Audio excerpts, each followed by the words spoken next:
अनन्या एक गरीब परिवार की इकलौती संतान थी। उसके पिता कपड़े की दुकान पर काम करते थे और माँ दूसरों के घरों में चौका बर्तन किया करती थी। हालांकि वे खुद गरीबी में जी रहे थे, लेकिन उन्होंने कभी अनन्या की पढ़ाई में कोई कमी नहीं आने दी।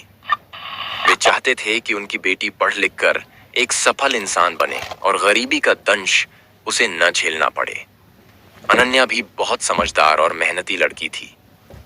जब उसने 10वीं कक्षा अच्छे अंकों से उत्तीर्ण की तो उसके माता पिता का सिर गर्व से ऊंचा हो गया।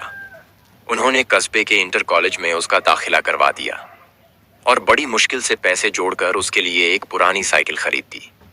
जब अनन्या पहली बार साइकिल पर बैठकर स्कूल गई तो उसे लगा जैसे वह आसमान में उड़ रही हो। यह उसके लिए किसी सपने के सच होने जैसा था। अनन्या पढ़ाई में बहुत अच्छी थी, लेकिन उसकी दुनिया सिर्फ किताबों तक ही सीमित नहीं थी। हर रोज स्कूल आते जाते हुए उसे एक लड़का दिखाई देता था। वह लड़का, जिसका नाम सुमित था, अक्सर उसे देखते हुए मुस्कुराता था। पहले तो अनन्या को उसकी हरकतें पसंद नहीं आईं, लेकिन धीरे धीरे उसकी आदत पड़ गई। उसकी नजरें भी अनजाने में सुमित को ढूंढने लगीं। एक दिन जब वह स्कूल से लौट रही थी, तभी सुमित ने अपनी बाइक उसके सामने रोक दी। वह थोड़ा घबराई, परंतु साइकिल रोक ली। सुमित ने जेब से एक गुलाब निकालकर उसके हाथ में रख दिया और कहा, मैं तुमसे बहुत प्यार करता हूं अनन्या। जब से तुम्हें देखा है तब से तुम्हारे अलावा कुछ भी अच्छा नहीं लगता।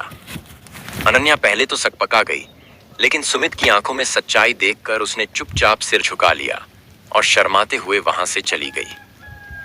धीरे धीरे दोनों के बीच बातचीत शुरू हो गई। सुमित हर दिन उसके लिए छोटे छोटे उपहार लाता, मीठी मीठी बातें करता और अनन्या का मन मोह लेता। अनन्या को यह सब किसी खूबसूरत सपने जैसा लग रहा था। उसे लगा कि सुमित ही वह इंसान है जो उससे सच्चा प्यार करता है। वह भी सुमित से दिल लगा बैठी थी।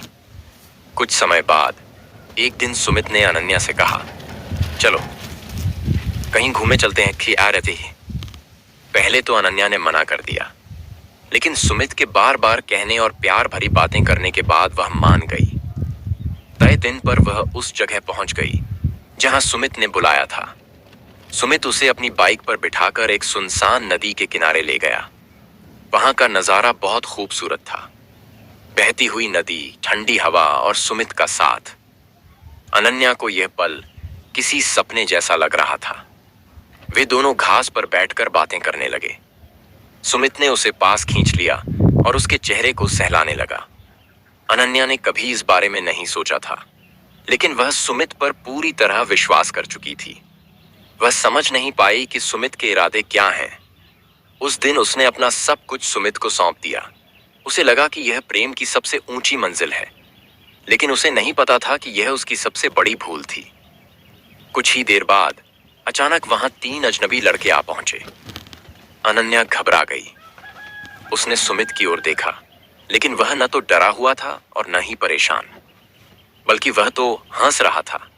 अनन्या के पैरों तले जमीन खिसक गई। उसे समझ में आ गया कि यह सब एक जाल था। सुमित ने उसे धोखा दिया था। तीनों लड़कों ने अनन्या को घसीट लिया। वह चीखती रही, रोती रही, गिड़गिड़ाती रही, लेकिन उन दरिंदों ने उसकी एक न सुनी। अनन्या बेहोश हो गई।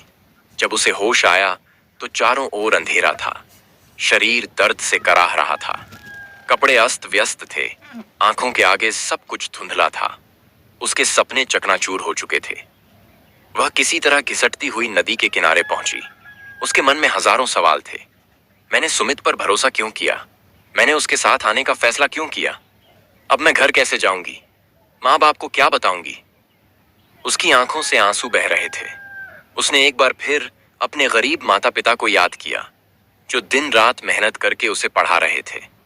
लेकिन फिर सुमित का चेहरा उसकी आंखों के सामने तैरने लगा। वह धोखेबाज जिसने उसे प्रेम का झांसा देकर बर्बाद कर दिया। क्रोध, पीड़ा, घृणा और शर्म के मिले जुले भाव उसके भीतर उमड़ने लगे। उसने अपनी सारी बची खुची ताकत इकट्ठी की, आंखें बंद की और नदी में छलांग लगा दी। पानी की लहरों ने उसे अपनी आगोश में समा लिया। कुछ ही देर बाद एक मछुआरे ने उसका शव नदी में तैरते हुए देखा और गांव वालों को खबर दी। जब अनन्या के माता पिता को यह सूचना मिली तो उनकी दुनिया उजड़ गई। उनकी प्यारी बेटी, जिस पर उन्होंने अपने सारे सपने न्यौछावर कर दिए थे, अब इस दुनिया में नहीं थी। माँ बाप की चीखें सुनकर पूरा गांव सिहर उठा। लोग चर्चा करने लगे, बेचारी अनन्या, पता नहीं क्या हुआ होगा जो उसने अपनी जान दे दी। लेकिन सच सिर्फ अनन्या जानती थी।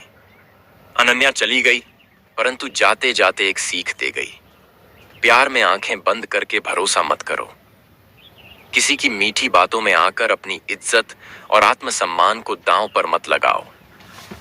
किसी को दिल से अपनाने से पहले उसे परखो, क्योंकि दुनिया में हर मुस्कुराता चेहरा सच्चा नहीं होता। अनन्या की कहानी एक चेतावनी है, कहीं देर ना हो जाए। अगर यह कहानी आपको अच्छी लगी हो तो इसे दूसरों तक पहुंचाएं। हो सकता है आपकी एक कोशिश से कोई अनन्या बच जाए।